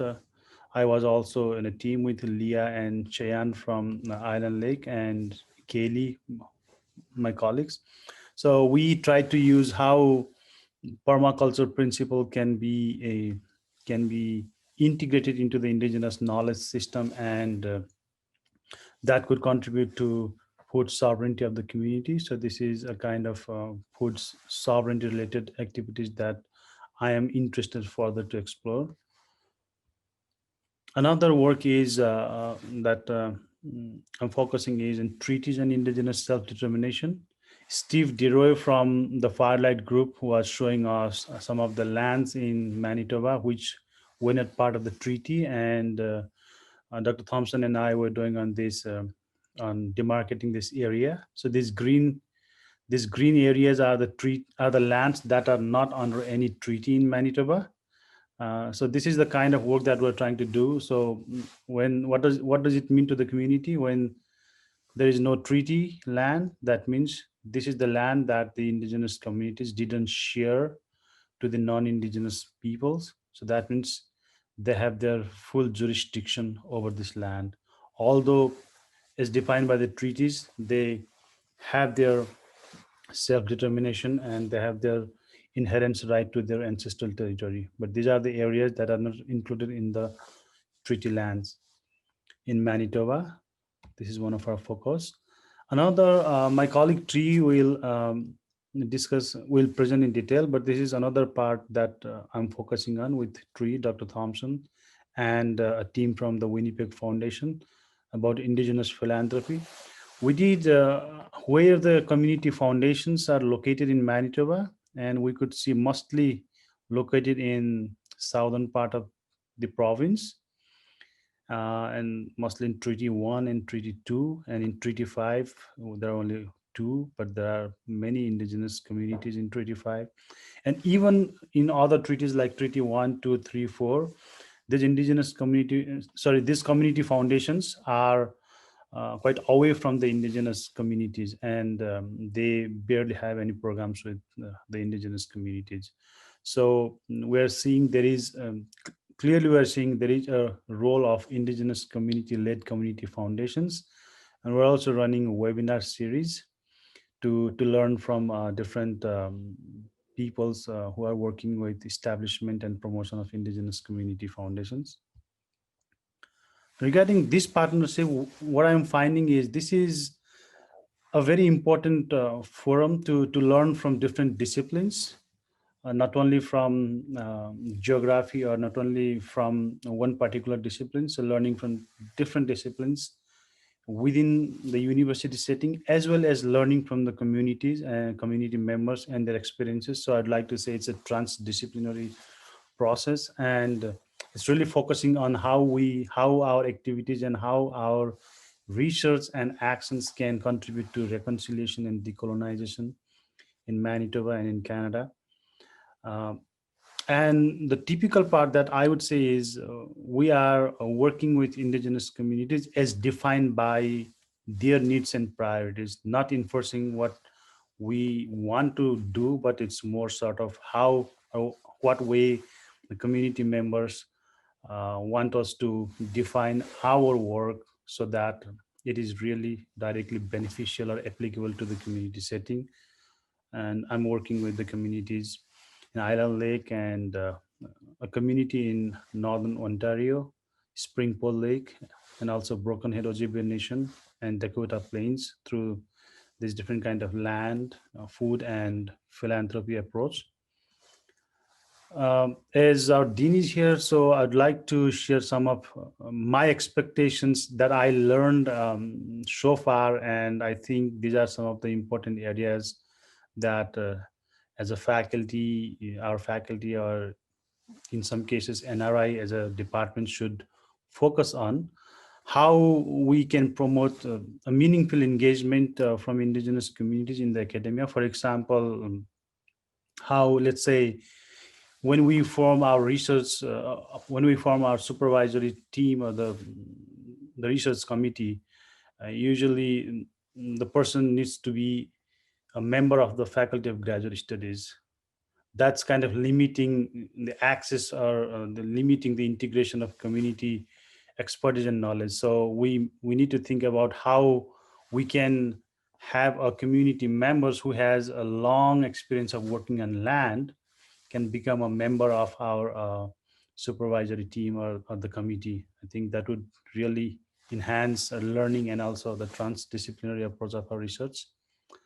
And in our faculty in NRI, and I think even in the Riddell faculty, the in-house Indigenous faculty members, we don't see that much. So at NRI, I can see there is no Indigenous faculty members.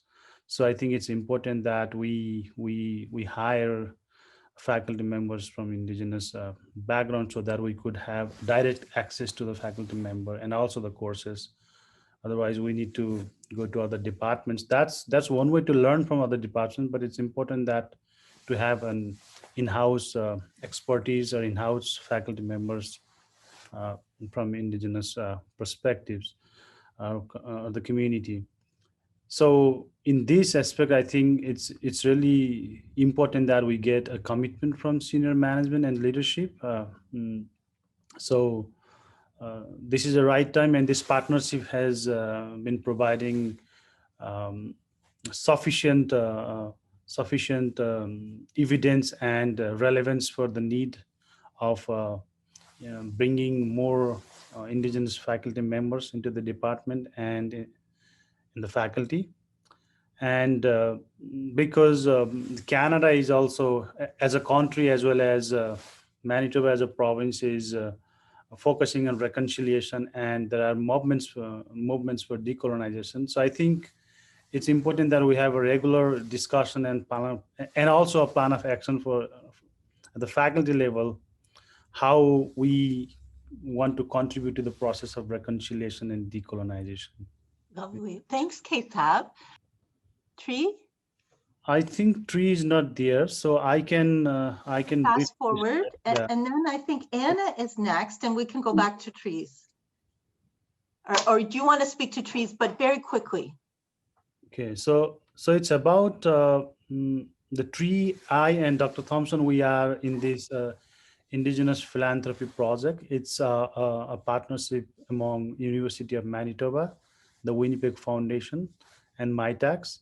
So I already showed a map about how community foundations, particularly in Manitoba, are distributed, and with almost no access for Indigenous communities to promote their community economic development through the philanthropy approach. And but these community foundations, they are recognized as source of knowledge, and they are trusted for their ability to expertly manage the funds received from donors and other communities. And it is really sad to see there are no First Nations community foundations in Manitoba. And maybe we can move it, leave it there, and see if Tree comes back, and just fast forward to Anna's presentation. Sure. And then it's Anna, Uche, and Patricia is the last one. Anna, are you there? Yeah, hi, can you hear me? Yep. Okay, great. I have my video on too, but that's okay. Bonjour, Ani. Thank you for giving me the opportunity to speak today. My thesis is on Indigenous wisdom in food systems curriculum. It's community-based action research, and I'm working with Brokenhead Ojibwe Nation and Shailesh Shukla is my advisor. So my proposed master's research is based on designing a pilot test to develop Indigenous land-based high school level Indigenous food systems focused curriculum. It's a little bit wordy. And this is predominantly done with Brokenhead, as I mentioned. It's the closest reserve just outside of Winnipeg. And we're going to be building on their Indigenous food system knowledge. And again, it's going to be done with the community members. So these were my 3 questions. I'll just quickly go over it and then talk a little bit about that. What are the lessons learned? So experiences and challenges from land-based pedagogical innovations that focus on Indigenous food systems in Canada and Manitoba. The second thing that I'm going to be examining is how to design a participatory Indigenous food-focused land-based curriculum at the high school level. Cultural outcomes, including revitalization and resurgence of Indigenous food systems. Thirdly, what recommendations can be formulated to guide an Indigenous food system focused land-based pedagogic curriculum for educational institutions at the high school level? So it's important to review what approach has been taken in land-based education, which has enabled the students to be successful, right? So also it's a key concept to understand how Indigenous knowledge systems have already been integrated at a high school level, because there are vital components to developing this food-focused curriculum so that it's relevant to the youth in Brokenhead. These are my methods, and in relation to the questions that I had just mentioned on the last slide. And so I'm going to be interviewing elders, knowledge keepers, educators, administrators, and some of the youth that had previously participated in some land-based educational programming. And the participants in this research are predominantly community members, as I mentioned, from Brokenhead, who are directly involved in this land-based education. So they're going to be knowledgeable in their Indigenous and Anishinaabe food systems. And I will document the proceedings of the research through recording, videos, photos, emails, surveys, and also abiding by the COVID-19 circumstances. I have an Office 365 set up, which I'll be doing surveys and interviews through links. So they'll be able to just link on to Office 365 and I'll guide them, and we're gonna make this work.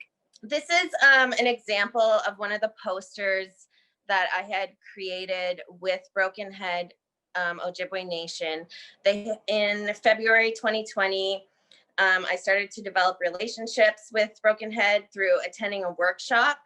It was a hunters and gatherers workshop, and they did work on engaging in climate change and mapping. And I was able to get in there and also do a workshop with them where they were able to create their seasonal food chart. So if you look, it's a small screen for me, I'm just on my phone here, but if you zoom in to the bottom, you'll see Ojibwe seasonal food chart. And so the elders and hunters and gatherers came together and created this food chart. So this is specific to Brokenhead, and they really enjoyed it. It was great to get to connect with people and get to know them and kind of figure out what they want, because we want to look at what the community wants, what the community needs, and how it's going to be relevant to them and what that looks moving forward. This is my last slide. And the outcomes are curricular guidelines and outline for high school syllabus that Brokenhead and other First Nation educators can adapt to teach the land-based learning curriculum at the high school level. So basically like a model that's relevant to this particular community, but is also able to change and adapt for others. Another outcome would be to develop a food-focused curriculum model, right, for the elders, the youth, and the community members. So they're at the forefront of all this, and they're going to be consulted through all these stages. so that it's something relevant. And it will empower them to express their voices in the design and delivery of this learning model. Thirdly, the implementation of Indigenous pedagogies in land-based programming, which is vital piece to all of this. And this accompanies the strategies to revitalizing Anishinaabe knowledge systems. So the opportunity for Indigenous youth to learn about their Indigenous food systems is so important because Indigenous food-focused curriculum can bridge the gap in education. And I believe this will create a resurgence in Indigenous youth's knowledge systems, but also in terms of academic success. I'm a fast talker, and that's all I have to say. Miigwech for listening. I look forward to continue working with the Mino Bimaadiziwin project, and miigwech Shirley. Thank you so much, Hannah. That was a great presentation. And so we just have 2 quick presentations left of a few slides each, and then Trea will close for us. Okay, so Uche. Thank you so much once again, everybody, and thank you, our new Dean, Shangun Tagnok. I'm so happy to have you around as our new Dean. I will not forget an experience I had in 2009 when I got into Ottawa. In an airport, there was an elderly man that was having a problem with a phone. He wanted to make a phone call. So he started swearing in German, and then I walked up to him and asked him what was the problem, and I was able to help him solve the problem. And during at the airport, he hugged me and said, "Du bist meine Bruder." A black man in an international airport, an elderly German hugging him, shouting that "Du bist meine Bruder." I will never forget that experience. So culture and language, which is part of the culture, connects people and sometimes can help. So I'll be looking at the rethinking of Indigenous food system knowledge and the nexus of food insecurity, especially in this era of COVID-19 that has threatened or further widened the gap on food insecurity, especially among Indigenous people. Shirley Thompson is my supervisor, and like I said in my brief introduction previously, in 2010, over 10 years ago, working with Shirley Thompson as my as a supervisor as well, we were able to uncover food insecurity in Indigenous nations, huge food insecurity. And before this COVID-19, food insecurity has been a very big challenge globally, and millions of people have been affected by food insecurity. And COVID-19 has further widened the gap in food insecurity, especially among the First Nation people. Beyond all the figures or statistics that are being crunched in, food insecurity is a real threat, it's a real situation, it's real. It's not just, it's beyond the figures that we see. And food insecurity causes a lot of health problems, health challenges. According to Statistics Canada, over 19.2% of families with children experience food insecurity, and that was this year alone. So, also all the strategies that the government or globally, and including Canadian government, is putting in place to reduce food insecurity, or I'm sorry, to reduce the spread of the pandemic, has further exacerbated the problem of food insecurity. Social distancing and then other measures that are being put in place to reduce the spread of the virus have further exacerbated the food insecurity. Next slide, please.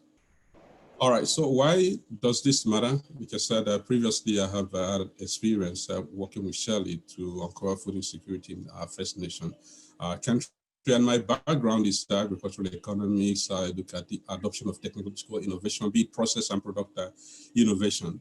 And my approach is participatory innovation, development, and adoption. I'll talk about that in the last slide. So Indigenous people can decide the project with Indigenous businesses to grow crops like white rice. This can empower them, it will increase their income, and we know that low income is one of the factors that contribute to food insecurity, especially among low income people like the Indigenous people. So with the integration of white rice and other wildlife, can increase income and also enrich cultural food. So this will be a collaborative effort with Mino Bimaadiziwin partnership. And by partnership, here with perfect understanding of the principles and concept of self-determination. So partnership implies when two entities comes together to collaborate to do a project with shared benefit or risk as the case may be. So in this project, Indigenous communities in Canada will collaborate with a research community to develop a design innovation that is applicable and that is sustainable. What Jide has presented, no, still on the on the second slide, please. What Jide has presented, and everybody knows that colonization kind of, the ugly incidents of colonization disrupted the developmental trajectory of the indigenous people. And we know that even though there has been some ecological disruptions along the line, but indigenous people over the years have sustained themselves for millennia through indigenous knowledge of their food system to be able to overcome those short disruptions by resilience, ancestral wisdom, experience. Indigenous people have adopted and adapted to the environmental situation and changes, and they have triumphed over time. And but however, the colonization sort of disrupted that trajectory, development, and growth. So indigenous people, for them, the concept of food is just much more than the realm of nutrition. Again, when I got to Germany, I realized what the Bible said, that man shall not live by bread alone, because almost every meal you have a bread in it. So food is just much more than nutrition. It's cultural, it is symbolism, it is sacredness, and at the same time transcendent. And this is for indigenous people much more important than or equally important as nutrition. So agroecological foods and the indigenous food system also correlate to health, survival, procreativity, and at the same time productivity. Next slide, please. Right, so within my work, 10 years ago, I used this model to argue for the case why innovations, be process or product innovation, fails to optimize the intended goals, especially among the user community. So this model with others explains why sometimes the categorization of adopters into laggards, early adopters, late adopters, and innovators makes sense, especially when projects and policies are designed without the participation and collaboration or partnership with the indigenous community or those that are intended to benefit from that innovation. And I also use it to make the case for why it is important to partner with indigenous people or those who want to use that innovation process or product innovation to increase the wealth of the outcome, because they know their environment, they have tried something in the past and know what works and what doesn't work based on the resources that they have available, based on the access to market and the knowledge of their environment, both sacred, religious, etc., all encompassing. And they also they're also going to be the one to implement the results. So I use this to argue the case that when they are part of the problem solution, then the chances of them accepting it is higher. Other than, I mean, it will reduce the time needed to convince them to try that policy or that product or process innovation. And recently I got into, when I started this program and with all the readings, and so I got to get into contact with this two-eyed seeing. By the way, this model, I called it in their own eyes. That's in the eyes of the indigenous people. That's going to use the innovation. So I got to know about the two-eyed seeing principle, which is a part of the concept used to redesign innovations to include knowledge sharing by the indigenous people and the research community. So going by this concept, the study that I'm looking at well-designed indigenous knowledge optimization framework, I call the IKO. So to get together people who have knowledge of the food system, to share their knowledge, and then see how we can use that to build upon the adoption of the new technology like the white rice that we'll be working on. So it will stipulate structural model that can lead to increased food production and consumption using fewer resources, resource input, and then with less negative impact on the environment. And it will be with a collaboration with the Brokenhead First Nations in Mino Bimaadiziwin partnership, and I have explained partnership previously, to design capacity building, curriculum, and educational training. Part of the reconciliation document says that the Indigenous people will have, should have access to mitigated access to education and training. So this partnership will promote that through curriculum development, incorporating Indigenous knowledge on food systems, and then network, including the white rice aspect. So if this model, if this approach, which is action-based participatory research, is applied to white rice or any other innovation that is intended to benefit both the user community and the research community, for instance, the research community will increase their knowledge, improve their knowledge of the Indigenous community, then it will result to less resistance in the adoption, and also it will lead to utilizing lower resources to convince the Indigenous people to implement this innovation. So I look forward to working with other of my colleagues and to also enhance my knowledge, and at the same time to solve real problem. Again, part of the benefit is to see that we solve real problem of food insecurity and low income among the Indigenous communities. Thank you so much. Thanks, Uche. And Uche is part of the Indigenous Food Systems Certificate Group, working group with Merle and Kyle. And we'll pass the proposal to you. We're hoping to get a certificate or diploma program or a microcredit through the university to acknowledge local people's training and education programming, and have a curriculum laid out. And our last speaker is Patricia Harms from Brandon University. And then Tree will close. Thank you. Hi there. Thank you to all of you who have presented. I've learned more this morning, I think, than in a very long time. It's exciting to see all the work going on and all the partnerships and allies and solidarity. So I am excited after hearing all of this. I very briefly want to just say a few things about what I am personally doing in collaboration with Norman Wood, who had to leave already, and Serena Petrella and Wilder Robles, who's also here at BU, are also a part of this larger project. I personally, if you want to move the slides, the work that I am doing and that I am partnering with Norman Wood is very much based on the idea that memory and knowledge are synonymous. If we don't have the memory, if we don't have the archives, we don't have the knowledge. And we're going about this in a couple of different directions. You can do the next slide. I am personally looking at the Hudson Bay Company fur trade records, which has a lot of information about the communities that the fur traders encountered. The lens of the records is very much of a European lens, but within that is still invaluable information about food, about life, about the people they encountered. So we're going through that very carefully. And I currently have a student who is transcribing all of those records so that we can then share it with the community, and they can see how they were written about, and to look for the places where they appear in the records. I think that's really important. The other place I'm looking at is the RG10 and the Indian Affairs records.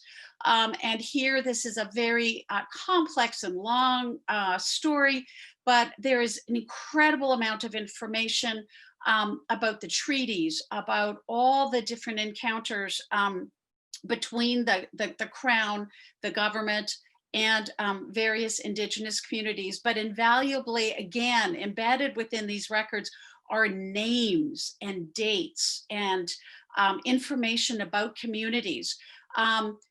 There's also some important conversation beginning to happen around the RG10, and there are some within the scholarly community who believe that these records should be returned to the communities about who they have been written, so that they can direct the use of them, because this is about the community itself. Next slide, please. Because of this wonderful collaboration, Norman and I put together a grant proposal called Recovering the Past, Creating the Future. And this is based on initiative from the Garden Hill elders and Norman Wood specifically. And we are hoping to get this money to recover and archive the oral stories of Garden Hill elders, the knowledge keepers, the histories. There's a broad range of ways this information is going to be used. You can do the next slide. And so recovering elder memory and knowledge will be archived for the entire community. We will be hiring students to record these stories and work collaboratively with the community, creating an oral archive, and specifically around the question of treaties. Exactly. We're hoping that all of these stories start to also create a foundation of knowledge around food and traditions. Again, the trading post records might give access, insight into all of that. And then the final thing will be integrating the knowledge into education and creating education curriculum, so that when children are in school, they're learning about their story as well as the European colonizing story. And so we hope we see this as part of the TRC. We see this as a beautiful collaboration. And to be perfectly honest, whether we get the money or not, we're going to do this anyway. So that is our goal. And as soon as we come out of COVID lockdown, we can get to work. But right now I'm doing the very slow process of transcription and going through literally thousands and thousands of pages in the Indian Affairs record. So it's slow going. It's not real exciting. I don't have anything to show you and prove that I'm doing it, just a lot of work ahead. So that is my contribution. Oh, I'm sorry, Folarin is next, and then Tree will close. I'm sorry for forgetting that. Go ahead, Folarin. I welcome the new dean to his new job, and I wish you a prosperous stay here at the University of Manitoba. My name is Folarin Solademi. I graduated in February from the Natural Resources Institute with Dr. Shirley working as my project supervisor. Next slide, please. So to just give a context of what I've been doing, I started with a community project here in South St. Boniface alongside with Dr. Thompson. We worked on pollution issues regarding toxic hair pollutants like lead in hair, particulate matter, and nickel emission from scrap metal recycling industry. So during that period, we partnered with the community in raising funds from door to door to purchase instruments for hair monitoring and noise measurement around the industrial area and measurement of air deposition of metals on snow during winter season. So during that period, we participated in various advocacy meetings that had the former Minister of Sustainable Development in attendance alongside the Community Member Association of South St. Boniface. And as a result of that, I was able to purchase this instrument to conduct my master's thesis that measured noise levels, as I mentioned earlier, PM 2.5, and heavy metals in snow. So as a result of that, I was able to publish a journal article, a peer-reviewed journal article in the Journal of Geoscience and Environmental Protection, which the community used as part of their advocacy tool and improving citizen science and awareness regarding pollution levels at local level from industrial activities. So in May, I got this journal published, and it was vital to the community in their participation regarding the review of soil quality for lead contamination in various land use areas regarding commercial areas, residential area, and agricultural land. Next slide. So going forward, I will be starting my PhD in January, and this time around, I'll be working on partnership projects that involves Mitas Canada as a research intern, Mino Bimaadiziwin, which means word for a good life. And as we know that good life, it encompasses everything about our immediate environment regarding food, quality here, housing, and other means of sustainable livelihood. And in this partnership as well, I will be having Yamana Gold Company, which is a company that is involved in mining exploration in Red Soccer Lake. So my project would involve land guardianship education, which would be on environment considering sustainable livelihoods and self-determination for indigenous communities and food security. So during this period, we'll be exploring our community-led culturally appropriate education and projects. The project aspect, which would be the environmental baseline assessment that would involve monitoring for water, surface water and groundwater, river sediment to look at the pre-existing condition of the indigenous area before the commencement of the mining project. Next slide, please. So the partnership grant would basically focus on environmental business assessment and traditional land use. So in this slide, I have the geographical area of the study area, which is Red Soccer Lake, a First Nation between Manitoba and Ontario. And in this area, we have two various activities, the industrial activities, the industrial activity that would involve mining and exploration, and the traditional area of residential area of indigenous communities that could be impacted by the various activities and other waste products that are being released or will be released from the mining operations. Next slide. So as an internship, as an intern with Mitas Canada and Mino Bimaadiziwin project, my research would involve educational program that would involve participation of Red Soccer Lake First Nation youths, elders, and other community members in mapping traditional land use of 12 community members. And we are also going to document land use activities, which involves wild rice planting, gathering of berries, and other treaty-bound activities of indigenous communities through maps and photos. And looking at the environmental baseline assessment, I would be collecting water sample, which would have, which we are going to recruit the youth from the community to bring in modern science and traditional ecological knowledge about water analysis. And water is crucial to sustainable livelihood of indigenous communities, majorly fishers in the communities that fish from the surrounding lake that could be impacted by the mining operations. We're also going to take river sediment because sediment is the final endpoint of toxic pollutant from the environment through runoff and tailings from mining operations. And I'm also going to take soil sampling as well to give a kind of background data and pre-existing condition of the soil that will be used for various agricultural activities by indigenous communities. So going forward through the participation of the youth in continuous environmental monitoring, we'll be disseminating information on giving the communities on what we've been able to find out through chemical analysis of contaminants in various environmental media, soil, water, sediment, and we will equally buy fish samples from the community to test for metals level and other persistent pollutant in fish.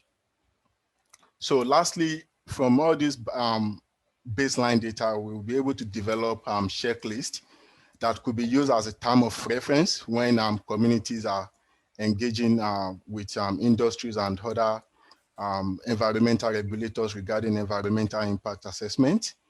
And it would also give the community a prior knowledge about their pre-existing environment before this operation starts, and at the end of the project, how this data could be used in remediation program if the mining operation has a huge resultant effect on their environment. Thanks, Folarin. That's great. And so that concludes our presentation. Tree will do a summary at the end. Thank you for your patience, for your magnanimous, for hanging in there much later than and longer than what was expected. It was all great material, and I really appreciate your participation. And you're all partners in this. We're all making a change together. We are reconciliation in action. And so we look forward to the next step with you. And Tree, are you there? I'm here, thank you. Great. Can you hear me? Yeah. Okay, good.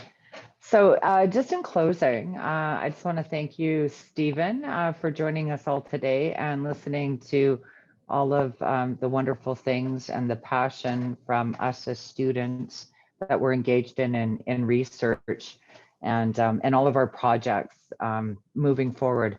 I really look, I welcome your worldly lens, and I'm really looking forward to what you bring to us as a leader, to the Natural Resource Institute, and in supporting all of us in moving forward with our master's and dissertation. One of the things I just want to say is that I don't think at this point we can clearly say that Indigenous people have triumphed. We have definitely adapted, but we're not triumphing yet. We're far from triumphing.